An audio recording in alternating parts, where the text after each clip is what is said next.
Tier 1. The headlines you know. September 11, 2001 started like any other morning until it turned into one of the worst days in modern history. It felt like something out of a disaster movie, except there was no CGI, no special effects. This was just real people caught in the middle of the deadliest terrorist attack in history. 19 men, armed with nothing but box cutters and blind fanaticism, hijacked 4 commercial airliners and turned them into weapons. By the time it was over, nearly 3,000 people were dead. At 8:46 a.m., American Airlines Flight 11 crashed into the North Tower of the World Trade Center. People assumed it was some kind of freak accident until 17 minutes later, when United Airlines Flight 175 slammed into the South Tower. That's when it became painfully obvious this wasn't an accident. It was an attack. Panic spread fast. Smoke and fire filled the buildings. People were trapped on the upper floors. And then, when it seemed like things couldn't get any worse, both towers came crashing down. Lower Manhattan was buried in dust, debris, and a level of chaos nobody was prepared for. Meanwhile, at 9:37 a.m., American Airlines Flight 77 crashed into the Pentagon, causing part of the building to crumble and effectively throwing the entire U.S. military headquarters into crisis mode. The last plane, United Airlines Flight 93, never made it to its target. By then, passengers had heard what was happening and decided they weren't about to be the next headline. They rushed the cockpit, fought the hijackers, and forced the plane down in a Pennsylvania field. Investigators later found out it was likely headed for the White House or the U.S. Capitol. Thanks to those passengers, that attack never happened. The aftermath was brutal. People jumped from burning buildings. First responders ran straight into collapsing skyscrapers, and New York was left covered in a thick layer of dust that stuck around for days. Streets were lined with missing posters put up by thousands of families, hoping for a miracle that never came. Almost immediately, the U.S. declared a war on terror, launching military operations that would drag on for decades and putting Osama bin Laden at the top of its kill list. After a 10-year game of hide-and-seek, Navy SEALs found him in Pakistan and ended things with a bullet. 9/11 changed everything: air travel, national security, the way people looked at the world. But more than that, it left scars that still haven't healed. The final solution. If hell had a blueprint, the Nazis followed it to the letter. The Nazi genocide wasn't just mass murder, it was genocide on an industrial scale, planned with horrifying precision. Between 1941 and 1945, Nazi Germany and its collaborators systematically killed 6 million Jewish men, women, and children, about 2/3 of Europe's Jewish population. They also targeted other groups they deemed undesirable, including Romani people, Soviet prisoners of war, Poles, disabled individuals, LGBTQ individuals, and political rebels. In total, the Nazis murdered around 11 million people. But they didn't start with gas chambers. It began with discrimination. In 1933, Hitler became chancellor, and within months, Jewish people were banned from government jobs. The Nuremberg laws of 1935 stripped them of citizenship and made it illegal for Jews and non-Jews to marry. Propaganda painted them as enemies of the state, blaming them for Germany's economic problems. Then came the ghettos, walled off, overcrowded sections of cities where food was scarce, disease spread like wildfire, and survival was a coin toss. The Warsaw Ghetto, the largest, held over 400,000 people in just 1.3 square miles. Starvation was deliberate, to the point that by 1942, residents were getting less than 200 calories per day. In 1938, Kristallnacht, the Night of Broken Glass, gave the world a preview of what was coming. Jewish businesses and synagogues were destroyed. People were beaten in the streets. And over 30,000 Jewish men were arrested and sent to concentration camps. But even then, most didn't realize how much worse things were going to get. In 1941, the Nazis escalated. Death squads called the Einsatzgruppen followed the German army into Eastern Europe. They rounded up entire Jewish communities, forced them to dig their own graves, and executed them. More than 1 million people were killed this way. But soon, the Nazis decided bullets were inefficient, so they built the camps. Auschwitz, Treblinka, and Sobibor weren't just prisons, they were factories designed to turn human beings into ash. Trains packed with people arrived daily. If you were strong enough to work, you lived a little longer until exhaustion or disease took over. If not, you were sent straight to the gas chambers, where Zyklon B, a pesticide, suffocated entire rooms of people in minutes. The Nazis got so efficient that at Auschwitz alone, 1.1 million people were murdered, most within hours of arrival. During Operation Reinhard from 1942 to 1943, the Nazis built 3 extermination camps, Treblinka, Sobibor, and Belzec, specifically to kill as many people as possible. Treblinka alone saw over 800,000 deaths, with victims arriving and being gassed within 2 hours. The killing only stopped when the war did. When Allied forces finally reached the camps in 1945, they found starving survivors in mass graves. At Bergen-Belsen, British troops found 60,000 emaciated prisoners and 13,000 unburied corpses. The world had seen war before, but nothing like this. Not too long after, the 1945 Nuremberg Trials were set in motion to hold key Nazi officials accountable, but justice could never bring back the millions lost. The Titanic. Back in the day, people thought the Titanic was basically invincible. It was the biggest, fanciest ship around, a full-on floating palace with everything you could ever want. We're talking luxury cabins, a grand staircase, a gym, a swimming pool, even a Turkish bath. It even had a wireless system so passengers could send messages to their friends, bragging about how fancy the ship was. Pretty much the early 1900s version of free Wi-Fi. In addition to being invincible, the Titanic was also marketed as unsinkable, because history has shown that calling something indestructible always works out well.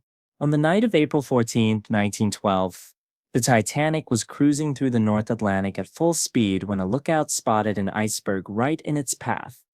First Officer William Murdoch tried to steer around it, but at 11:40 p.m., the ship's starboard side scraped against the ice, tearing open the hull. At first, it seemed like maybe things would be okay. They were not.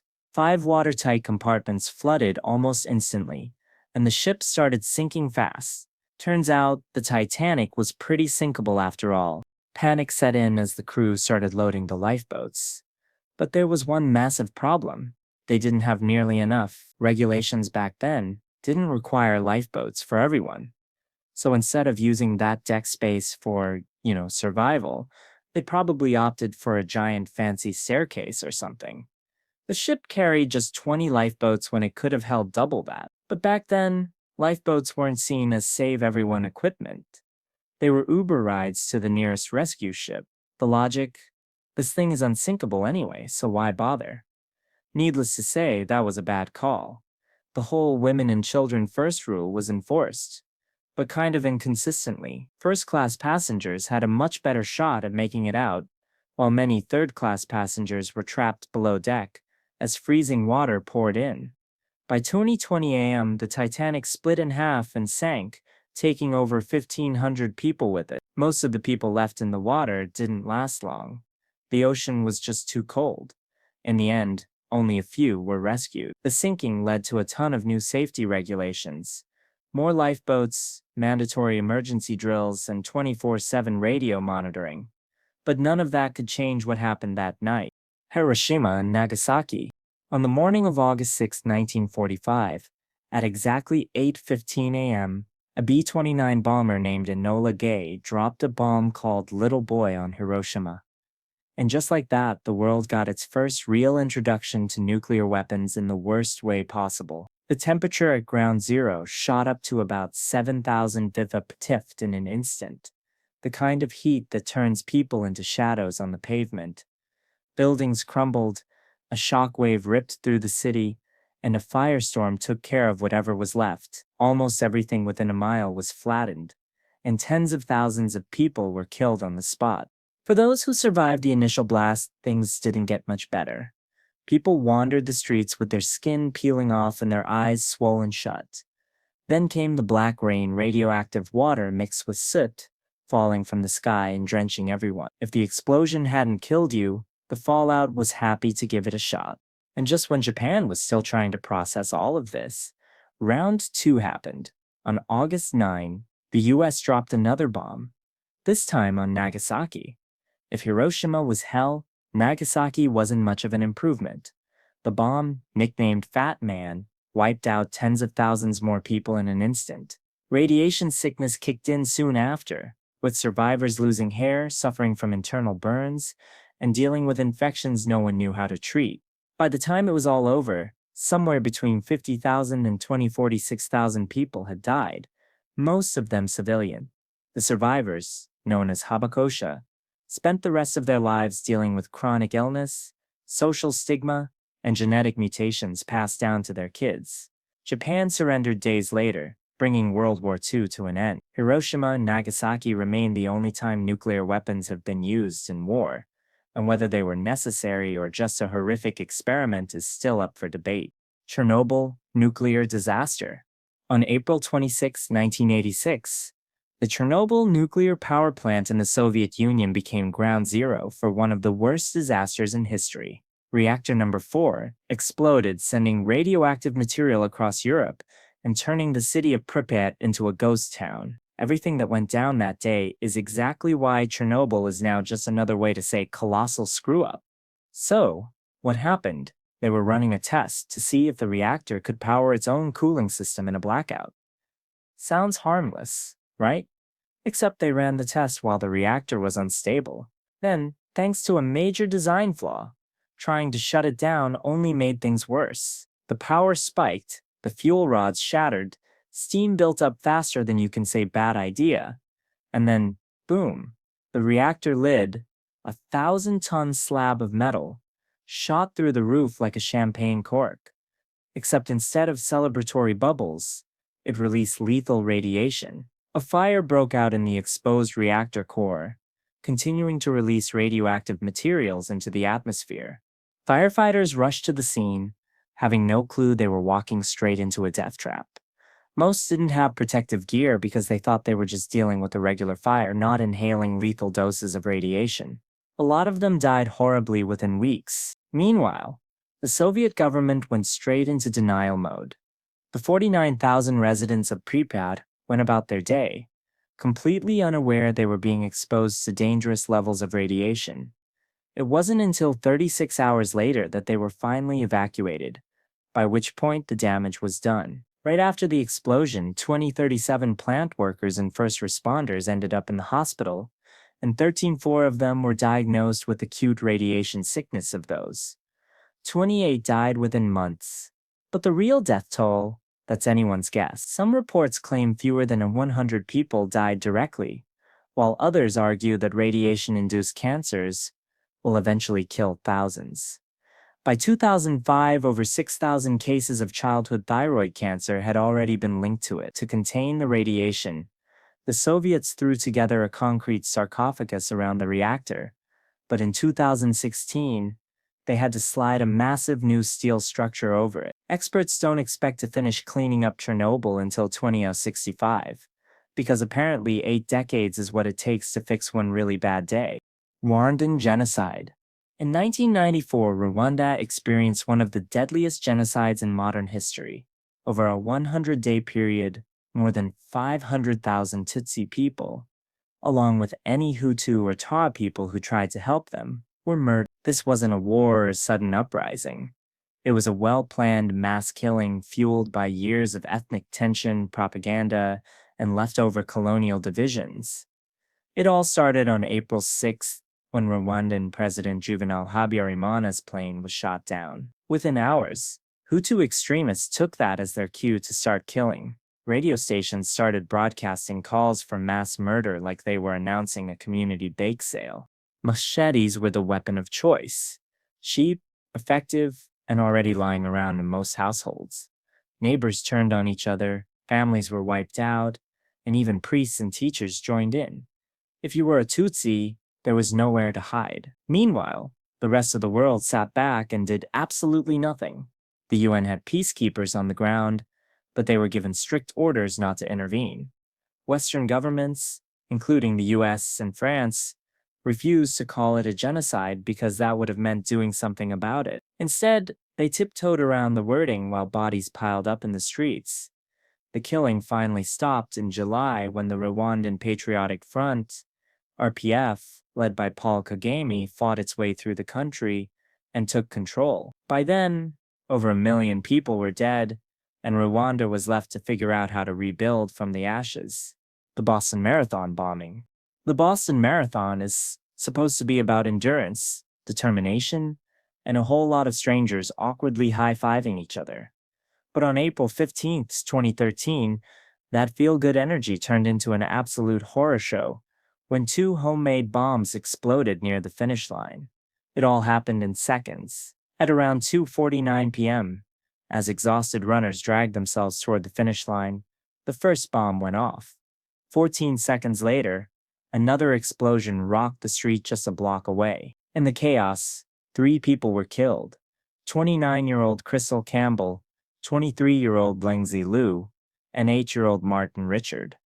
On top of that, hundreds were badly injured, with some people even losing limbs.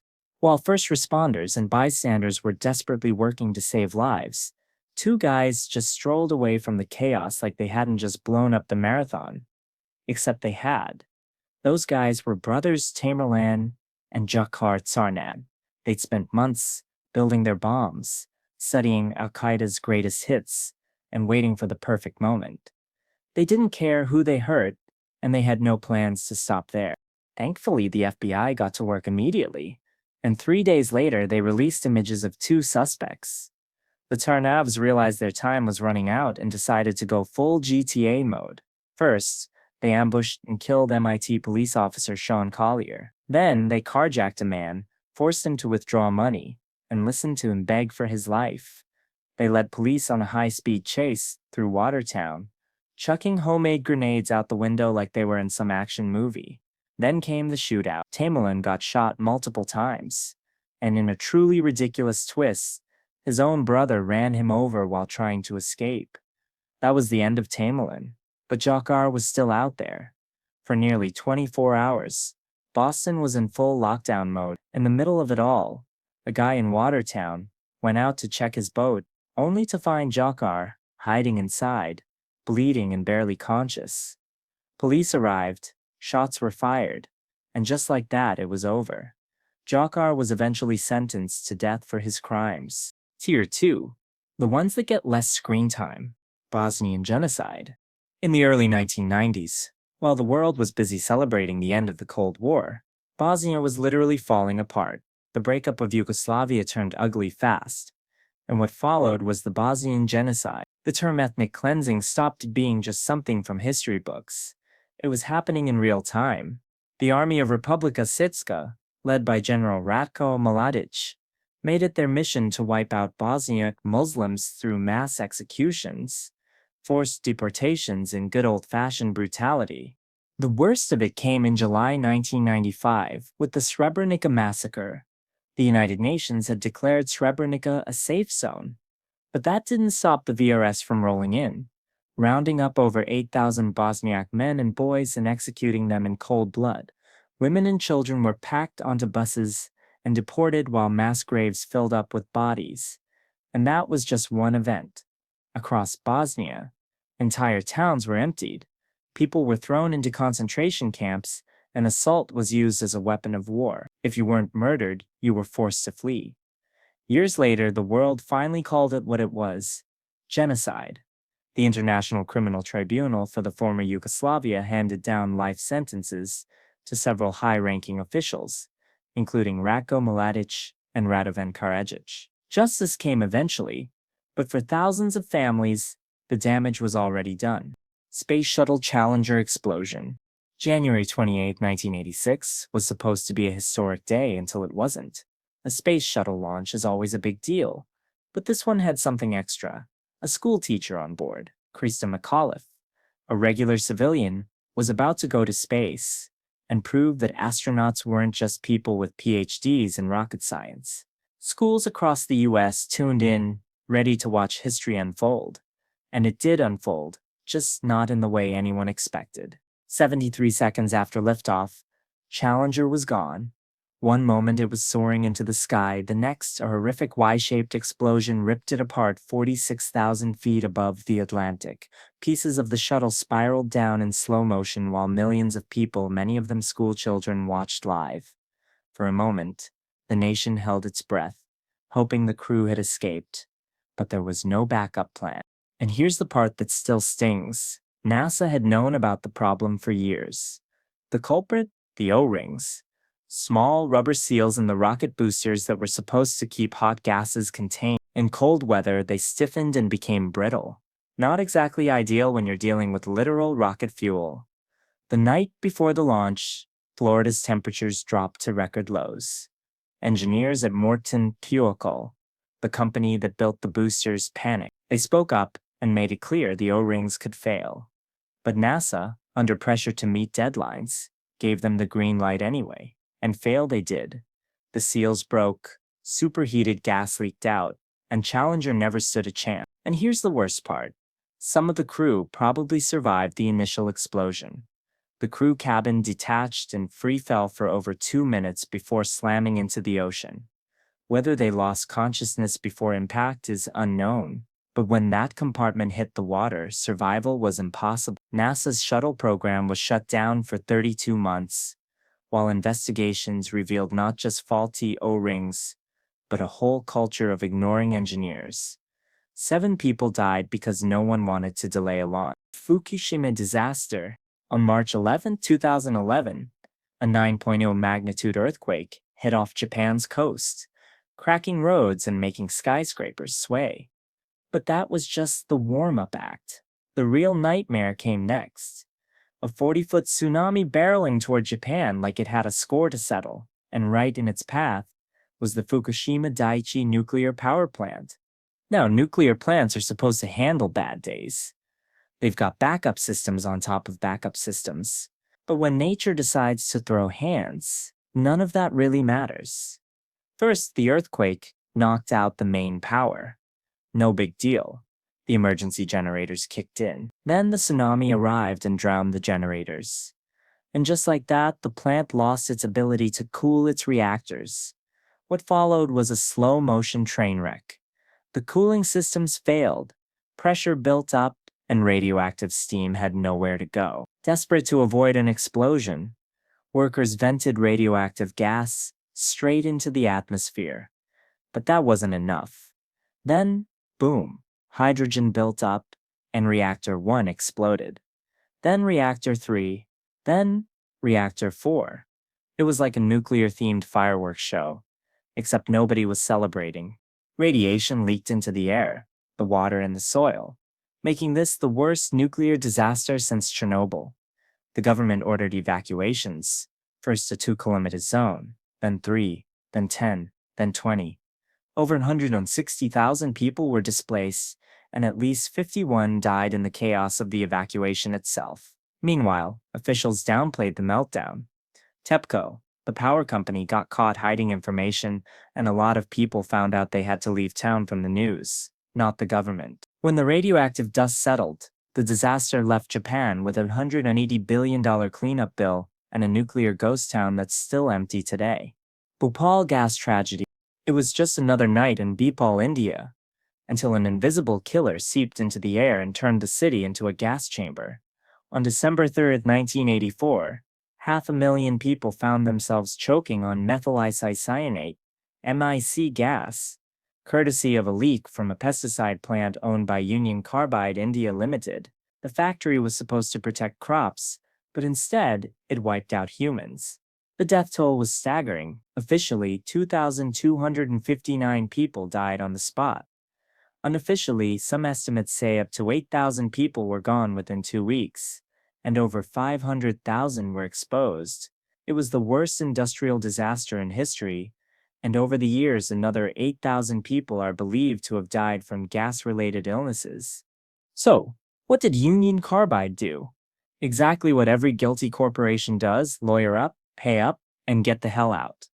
They settled for $470 million in 1989, and by 1994 had washed their hands of the whole thing, selling off their stake in the company. Meanwhile, the abandoned plant was left to rot, still leaking poison into the soil and water. Union Carbide's CEO at the time, Warren Anderson, was charged with manslaughter in India, but never set foot in an Indian courtroom. 7 Indian executives got 2 years in prison and a $2,000 fine, basically a slap on the wrist. And here's the worst part. This wasn't an accident. The factory had a long history of leaks, and its safety systems were a total joke. The refrigeration unit meant to keep Macy stable was shut down. The vent gas scrubber was useless.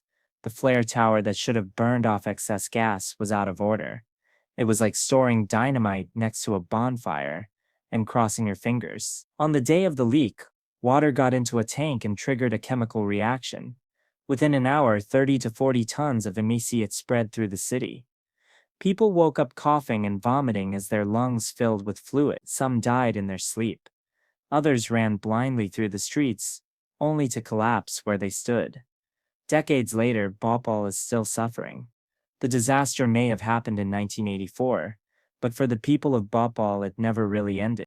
Columbine High School Massacre. April 20, 1999. Started like any other Tuesday in Littleton, Colorado, until 2 teenagers decided to turn their high school into a war zone. Eric Harris and Dylan Klebold had been planning their attack for over a year. The plan was simple.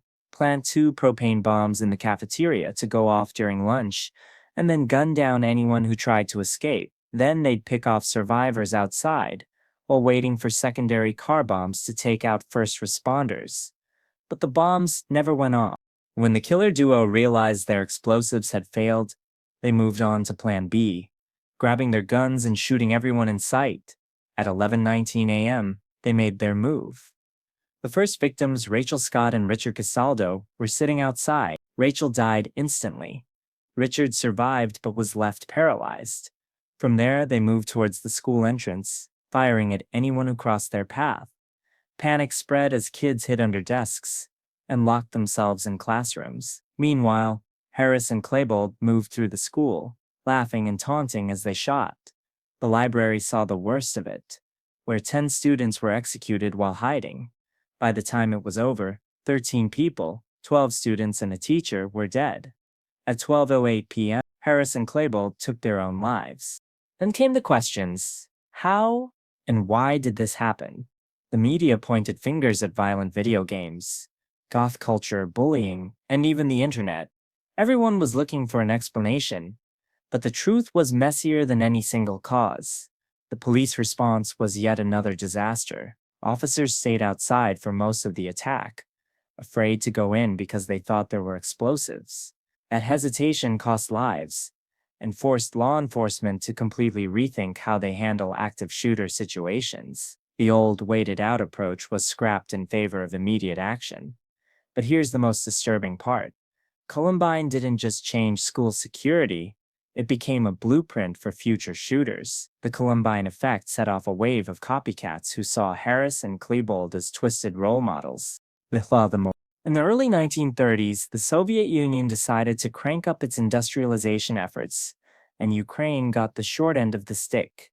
By that, I mean millions of people starved to death because of politics. This wasn't incompetence, this was famine as a policy decision, death by bureaucracy on a national scale.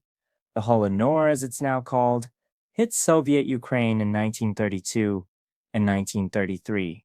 Joseph Stalin was determined to squeeze as much grain as possible out of Ukraine to fuel his industrial plants. The catch: he took so much that the people who actually grew the food had nothing left to eat. Soviet authorities imposed absurd grain quotas, demanding farmers hand over almost everything they produced. If they tried to keep even a handful, they were branded thieves and either executed or shipped off to the Gulag. Meanwhile, warehouses were packed with grain, rotting away while entire villages starved. Then came the infamous law of spikelets, which made picking leftover grains from harvested fields a crime. Over 200,000 starving people were arrested for essentially trying not to die. And to really drive the point home, the Soviet Union blacklisted entire villages that didn't meet their quotas, cutting off all food and supplies. As if that wasn't bad enough, authorities also made sure people couldn't escape.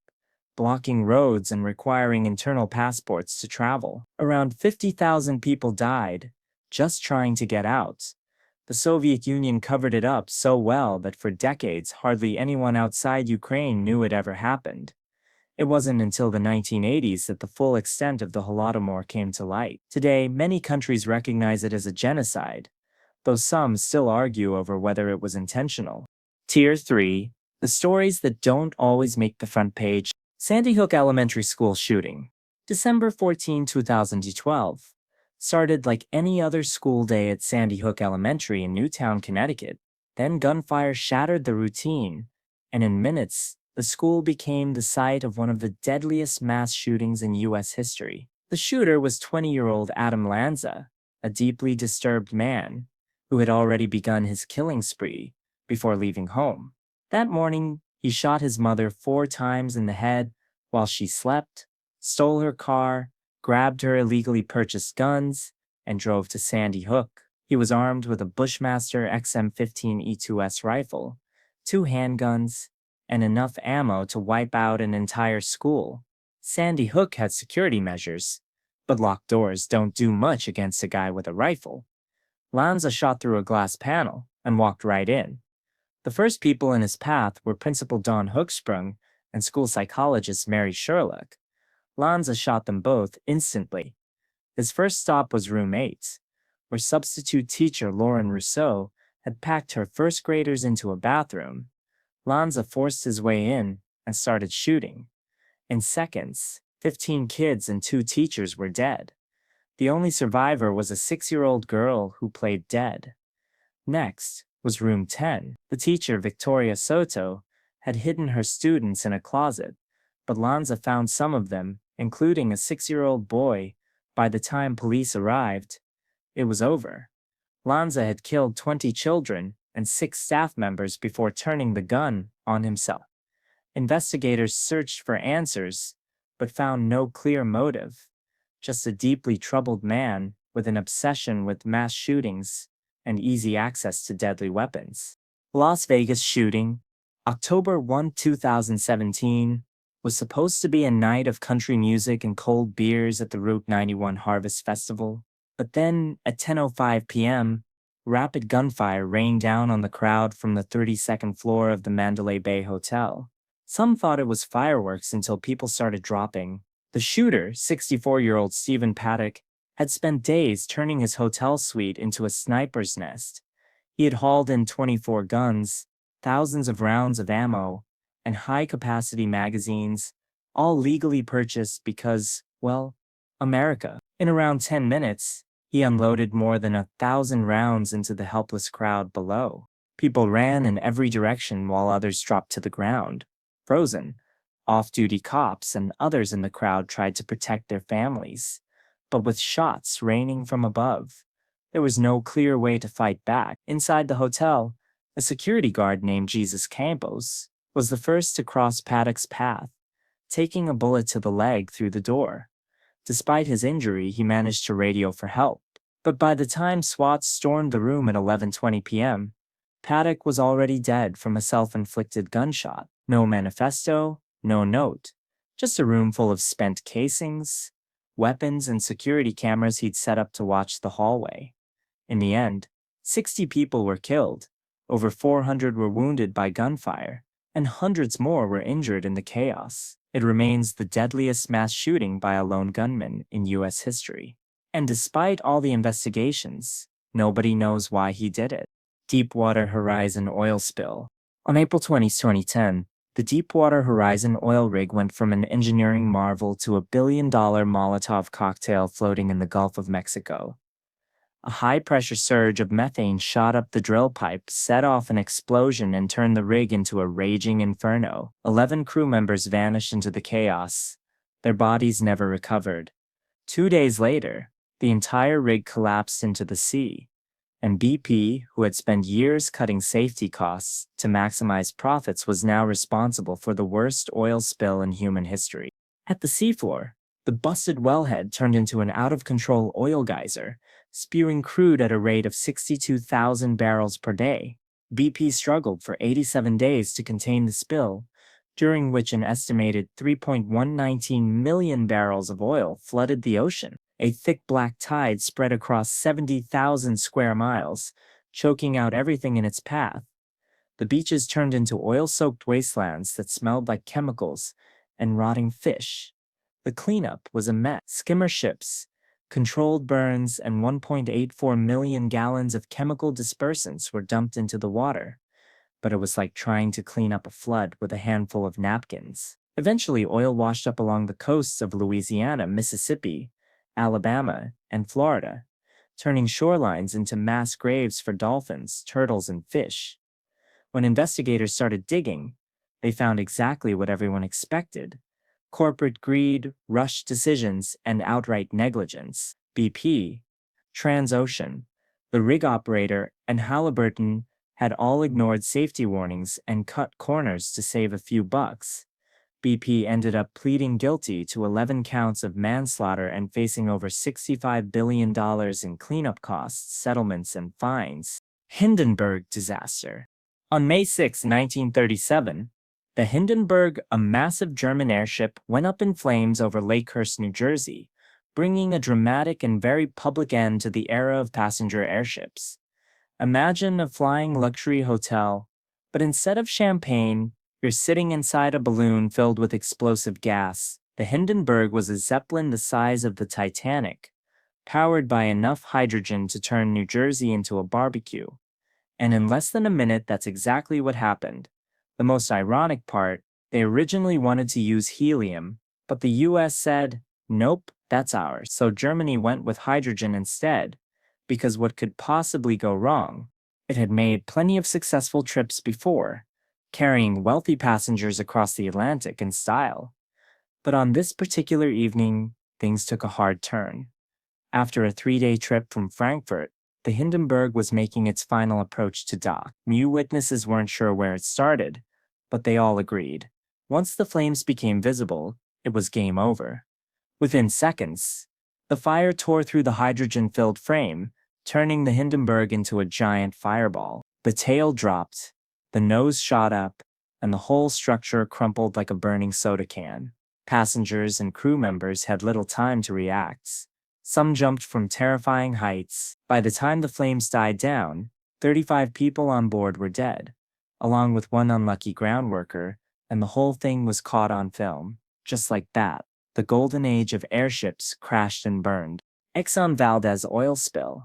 At 12:04 a.m. on March 24, 1989, the Exxon Valdez oil tanker slammed into Bligh Reef in Alaska's Prince William Sound, and everything went to hell. Over 10.8 million gallons of crude oil spilled into the ocean, oozing out while the wrecked tanker sat there like a beached whale, leaking poison into one of the most pristine ecosystems on the planet.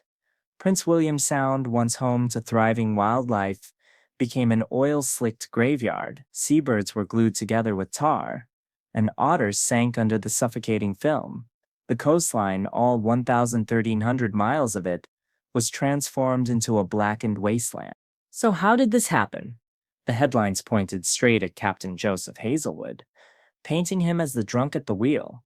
But the truth was messier. Hazelwood wasn't even on the bridge when the ship hit the reef. He'd handed over control to his third mate, who had been working way too long and was barely functioning. On top of that, Exxon's cost-cutting had left the crew exhausted, and the ship's radar had been broken for over a year because fixing it was apparently too expensive. Exxon's response to the spill was slow and useless. By the time they got serious, storms had already spread the slick everywhere. In the end, they managed to recover only about 10% of the oil. Exxon eventually paid billions in fines and cleanup costs, but even decades later, if you dig deep enough into Alaskan sand, you'll probably still find pockets of oil. Tier 4. The tragedies buried by time. Halifax Explosion. On the morning of December 6, 1917, the people of Halifax, Nova Scotia, were going about their usual routine. Nobody had the slightest clue that their city was about to be blown to pieces by the biggest human-made explosion in history, at least until nuclear bombs showed up and said, "Hold my beer." It all started with a seemingly minor screw-up in the harbor. The SS Mont Blanc, a French cargo ship packed with explosives, collided with the SS Imo, a Norwegian relief vessel. It was a slow, awkward fender bender that normally would have just led to some yelling and paperwork. But the Mont Blanc wasn't carrying normal cargo. It was basically a floating bomb packed with TNT, picric acid, and benzol.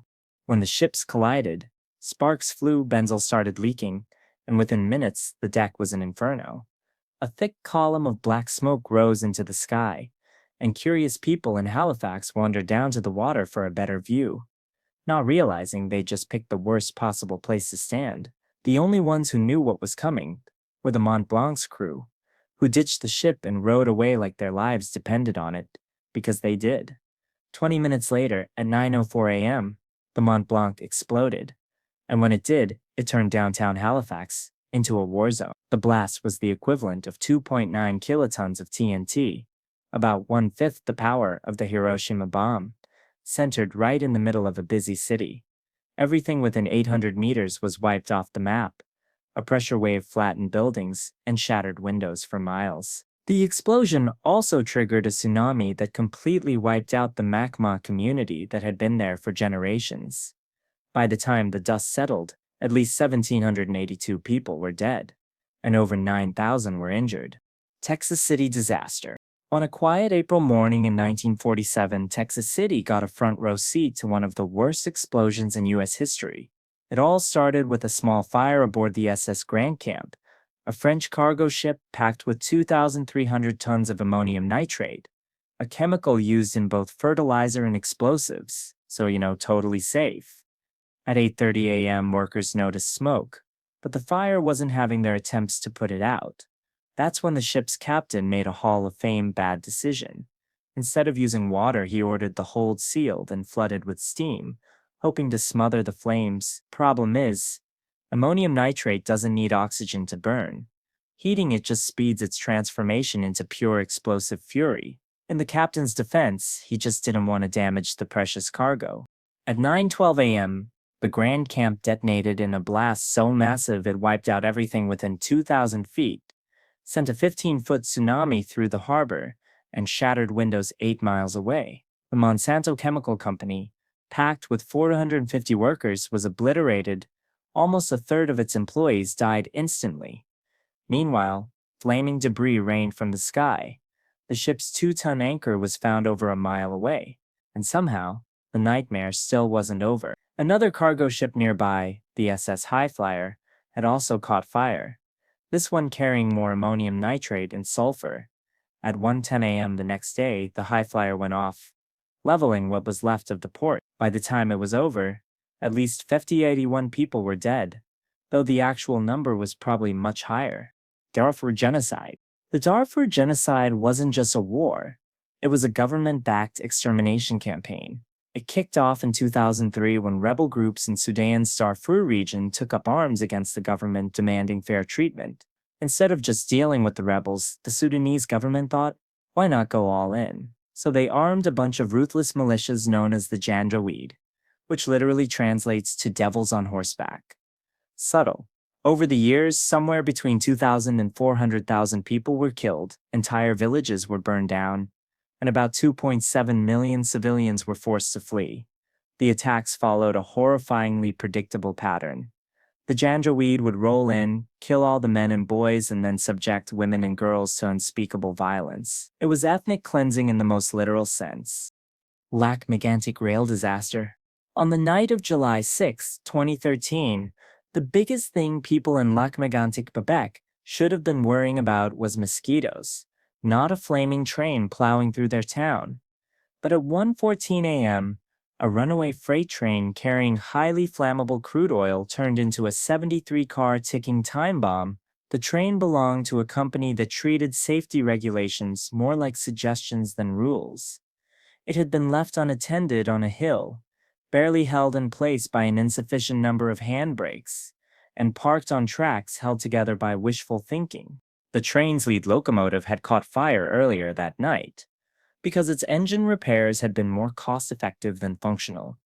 Firefighters put out the blaze, but in doing so, they shut off the engine, which also powered the braking system. Once the air pressure started dropping, The train started rolling. At 1:14 a.m., it hit a curve in the downtown area, and physics did exactly what you'd expect.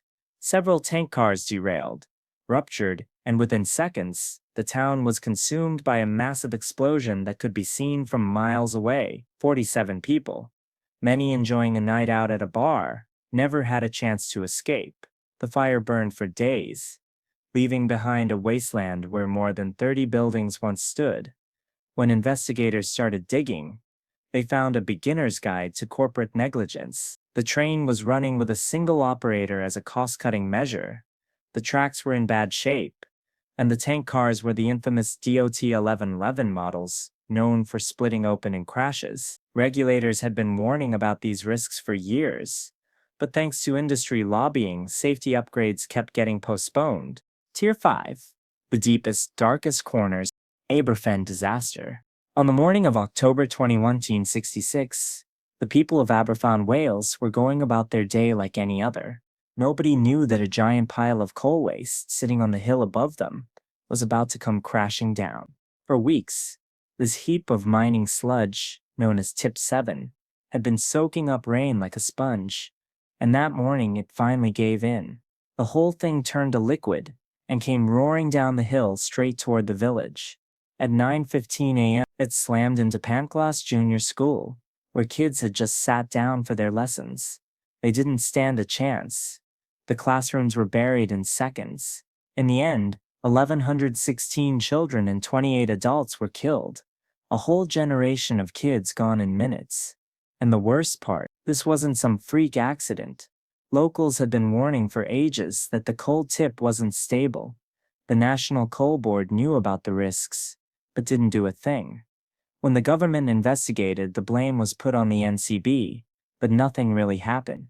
No one was charged, no fines were given, and the chairman even tried to claim nobody could have seen this coming, despite years of warnings. The Great Fire of London. London in 1666 was basically a fire hazard waiting to happen. The city was a cramped mess of wooden buildings jammed so close together you could practically borrow sugar from your neighbor without leaving your house. So, when a fire broke out in a bakery on Pudding Lane in the middle of the night on September 2, the city didn't stand a chance. The baker and his family escaped, but their maid became the fire's first victim. Within hours, the blaze had reached warehouses by the Thames packed with flammable materials like tar and oil. The city's best fire strategy was demolishing buildings to create fire breaks, but the Lord Mayor, Sir Thomas Bloodworth, took one look at the flames and reportedly said, "A woman might piss it out," then walked away. By Monday, the city was in chaos, with mobs attacking immigrants, blaming them for the fire. By Tuesday, even St. Paul's Cathedral was reduced to rubble, its lead roof melting and flowing down the streets. The fire finally stopped after 4 days of destruction, thanks to the wind dying down and soldiers blowing up buildings with gunpowder to create real fire breaks. In the end, about 80% of the city inside the old Roman walls was wiped out, but the official death toll was surprisingly low. Only a handful of deaths were recorded, though many suspect the real number was much higher. Minamata Disease. In 1956, people in the fishing town of Minamata, Japan, started coming down with a strange illness. It looked like something out of a horror movie. People stumbling, hands and feet refusing to work, vision going blurry. Some couldn't speak. Others had violent seizures, and in the worst cases, they slipped into a coma and died. And then someone noticed something weird. The cat. For years, locals had watched their cats go nuts, twitching and convulsing before dropping dead, a phenomenon they called dancing cat fever. It wasn't just the cats. Birds were falling from the sky, and fish were washing up dead. Scientists quickly found a pattern. Every single person who got sick had eaten seafood from Minamata Bay. The cause? Methyl mercury poisoning. The culprit? The Chiso Corporation. For decades, Chiso had been dumping mercury-laced industrial waste straight into the water, poisoning the fish, and in turn, the people who ate them. And here's the kicker. Both the company and local officials knew something was wrong, but covered it up. By the time the truth came out, it was too late. Thousands had been poisoned, and children were being born with severe disabilities. Tenerife Airport Disaster. The deadliest aviation disaster in history started with a bomb threat. On March 27, 1977, two fully loaded Boeing 7047s, one from KLM, one from Pan Am, ended up at Los Rodeos Airport in Tenerife. Neither was supposed to be there, but a bomb explosion at their original destination forced them to land at this tiny, overworked airport instead. That day, Los Rodeos was drowning in thick fog. Visibility was so bad that air traffic control had to guide pilots using radio instructions alone. Yeah, they were playing verbal charades with two massive planes. KLM Flight 4805 was eager to get going, while Pan Am Flight 1736 was still taxiing down the same runway, trying to find the right exit. Then came the fatal misunderstanding. The KLM crew somehow thought they'd been cleared for takeoff. They hadn't, but the captain hit the throttle anyway, sending his 7047 barreling down the runway right toward the Pan Am jet. By the time both crews saw each other, it was too late. The KLM jet's undercarriage tore through the top of the Pan Am plane, ripping it apart.